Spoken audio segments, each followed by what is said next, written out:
I always thought fear had a sound. For me, it's the low mechanical groan the elevator makes right before it dies. The lights flickered once, twice, then everything went black. Total darkness. Not the soft kind, not the peaceful kind. The kind that presses against your chest like it wants inside your lungs. My name is Eliza Obi, Senior Analyst at Clenched Technologies, professional overthinker, and apparently someone fate enjoys bullying before 10 a.m. because I wasn't alone in that elevator. Of all the human beings alive, breathing and walking the earth, I was trapped with him. Ah Yun, my boss, 32-year-old Korean business prodigy with cheekbones sharp enough to cut payroll and a voice that makes interns cry. The man whose jawline deserved its own LinkedIn page. Stay calm, he said in the dark. Of course he was calm. He probably meditates on mountaintops and bathes in the tears of employees he's fired. I am calm, I snapped. Why? My voice trembled hard enough to shake. I felt rather than saw him move closer. The elevator was pitch black, but his presence had weight, heat, like he softened the darkness just by standing in it. Didora! His voice dropped low and steady. Breathe. Gut. The way he said my name. He'd never said it like that before. Never soft. Never careful. Usually it sounded like a complaint or a challenge. Today it sounded like he was trying to hold me together with it. My fingers tightened on the cold railing behind me. I don't like the dark. I know. My breath froze in my chest. What do you mean I know? He cleared his throat softly. During the last fire drill, you froze on the stairs. You tried to hide it, but I noticed something warm brushed my arm. His hand. He didn't grab me. He didn't force anything. Just a gentle touch, grounding, steady. I'm right here, he said. Nothing's going to happen to you. The darkness suddenly felt different. Not empty, not suffocating. Felt intimate. Too intimate. I let out a shaky breath. This is embarrassing. It isn't. His fingers slid lower, finding my hand in the dark. I should have pulled away. Instead, like a traitor, my hand curled into his slowly, cautiously, like it had been looking for his all along. My pulse thudded in my ears. We shouldn't be this close. We're stuck in a metal box between floors, he murmured. Where else should I be? The elevator was silent after that, but the ear between us wasn't. It hummed, buzzed, crackled like something alive. Then he said it softly, almost reluctantly, like the words slipped out of a place he never let anyone see. You know, you make this place harder for me. My breath caught. Harder how? You're the only person who argues with me, he said. The only one who talks to me like I'm human, and the only one He stopped, but the words were still there, hovering in the dark. Hot, dangerous, alive, the only one who gets under my skin. The elevator groaned again, but I barely heard it because in that moment, between floors, between breaths, it felt like the ground beneath us shifted and I wasn't sure I wanted it to stop. People talk about silence like it's peaceful, but the silence inside that elevator wasn't peaceful at all. It was charged, like the air knew something was happening before I did. Ah Yun's hand was still wrapped around mine. Not tightly, not possessively, just firmly enough that every heartbeat echoed in the space between our fingers. Your hand is cold, he murmured. Of course it was. I was trapped in the dark with the man who spent half his career terrifying board members, and the other half accidentally starring in office gossip threads about his mouth, his voice, his shoulders. I snatched my hand back too quickly. It's fine. I felt not saw his hesitation. Then he moved even closer. Is it okay if I stay near you? He asked it quietly, as if giving me control of the moment. My heart to earn carefully protected composure cracked a little. Yes, I whispered. Just don't leave. A breath I couldn't see, but somehow felt brushed against my hair. I wasn't planning to. Something brushed the side of my thigh, fabric shifting. He was sitting down. Sitting helps with the claustrophobia, he said. Come here. I hesitated only because it was him. If there were any other coworker, I would sit without giving it a second thought.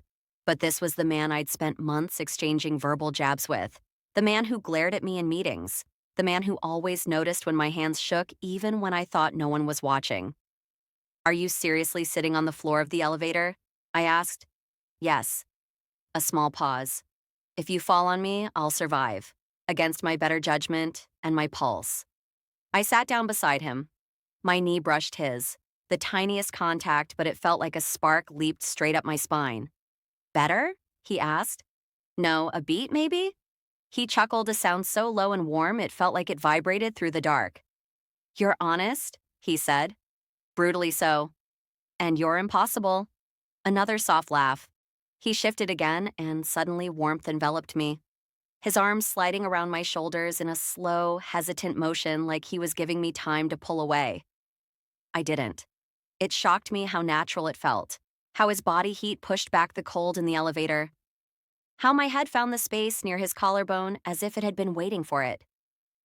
You don't have to pretend, he said softly. Fear isn't weakness.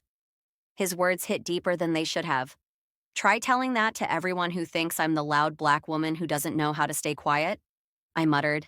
His arm tightened just slightly. Let them think whatever they want, he said. I see you. Something in my chest clenched. You see me? I repeated in ways I shouldn't. His breath warmed my forehead, in ways I haven't let myself admit. My heart stuttered. I wanted to ask what he meant. I wanted to ask how long he'd been watching me, noticing me wanting something he clearly didn't think he should want.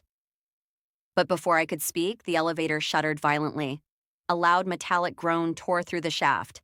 I yelped and clutched his shirt, a fistful of expensive fabric. His other hand immediately covered mine. I've got you. My cheek pressed against his chest. I felt his heartbeat, fast, strong, steadying mine. You're safe with me, he whispered. And the worst part, I believed him, even though I knew I shouldn't. Time moves strangely in the dark. He stretches, folds, curls around you until you can't tell if it's been 10 minutes or 10 hours. All I knew was that somewhere between fear and the warmth of his arm around me, something in me softened. This is surreal, I whispered. What is being nice? I felt his chest shake slightly, another of those low laughs that made the dark feel warmer. You think I enjoy being hard on you?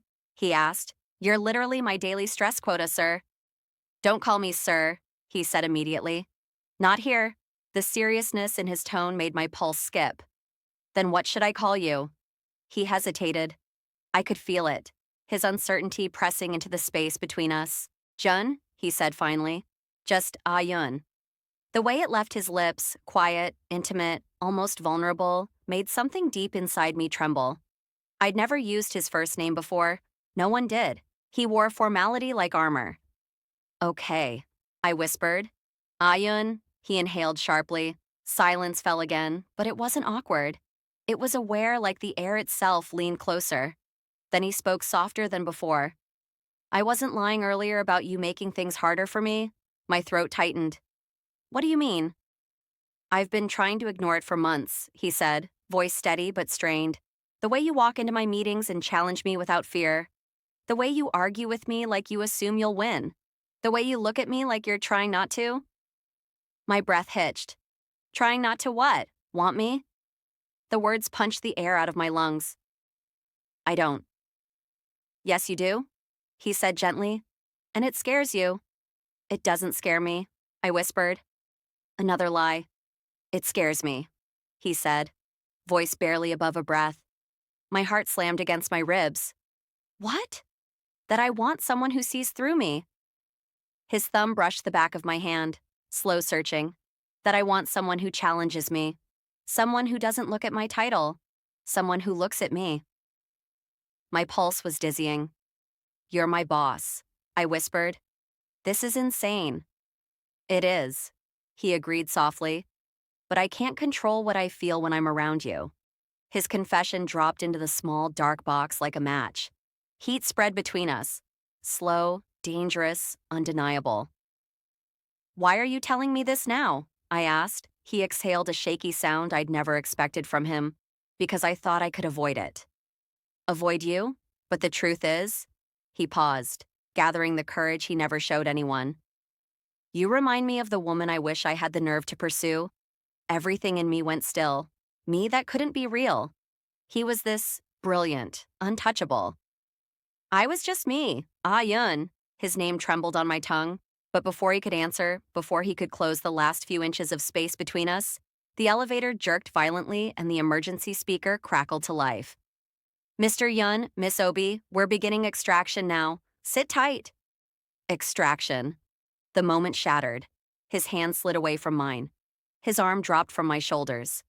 And suddenly the space between us felt colder than the darkness. He didn't say another word, not even when the doors finally opened. Light hit me like betrayal, too bright, too sudden, too real. Hands pulled me out of the elevator, voices barking instructions, the maintenance team scrambling like ants, but none of it reached me. All I could focus on was him. Ah Yoon stepping out behind me, face blank, posture stiff. Every vulnerable word he'd whispered in the dark, locked away like it had never existed, like I had imagined all of it. The moment his shoes touched the hallway floor, he put his mask back on. The SEO mask, precise, untouchable. Miss Obi will need the rest of the day off, he said flatly to HR, as if we hadn't just shared the most intimate moment of my life. As if he hadn't held me, as if I hadn't heard his heartbeat against mine, as if he hadn't confessed things he'd never said to anyone. Yes, sir, Itcher replied. That sir hit harder than expected. He wouldn't even look at me when I tried to speak. Just a small ah yun. He walked past me like I was smoke drifting through a hallway. No pause, no glance, not even a flicker of the man in the dark, as if the elevator had pressed some reset button inside him. I watched him go, stunned, anger swirling with confusion, humiliation gnawing in my stomach. What the hell was that? Later that night, after pacing my apartment like it owed me answers, my phone buzzed. I swear my heart tripped over itself when I saw his name. Yun, did you get home safely? I stared at the message for a full minute. You pretended nothing happened at the office, but messaged me now. Before I could reply, another text came. Jae Hyun, the emergency report said you were shaking when you left. Did your hand stop? My breath caught, so he had noticed. He always noticed. I typed back slowly. Me? I'm fine. I didn't expect the blackout to hit that hard. 3 dots appeared, disappeared, appeared again. Jun, it wasn't the blackout. My pulse stuttered. Another message immediately followed. Jun, sleep well, sleep well. Like he hadn't just picked up my entire emotional state and dropped it off a skyscraper. I didn't sleep well at all. The next morning, the office felt different. People stared at me, whispered, Sidite, not because of the elevator, but because of him. He walked in with a storm behind his eyes and without warning placed his hand on the small of my back as he passed behind me. Just 2 seconds, but enough to make my breath catch. Enough for the whole office to see. Enough for me to feel heat shooting through my entire body. When I spun around confused, his expression was unreadable. Morning, Miss Obi, he said lightly, as if yesterday had never happened, as if the warmth of his hand weren't still burning through the fabric of my blouse. And yet, every time I looked up, he was already looking at me, not cold, not unfilling, but hungry, and trying desperately to hide it. The duality was maddening, but I wasn't prepared for the moment everything truly shifted. A soft gasp echoed through the lobby. The elevator doors opened and a woman stepped out, elegant, effortlessly beautiful, and wearing the kind of confidence that came from once belonging to someone powerful. Her eyes locked onto Jae Hyun.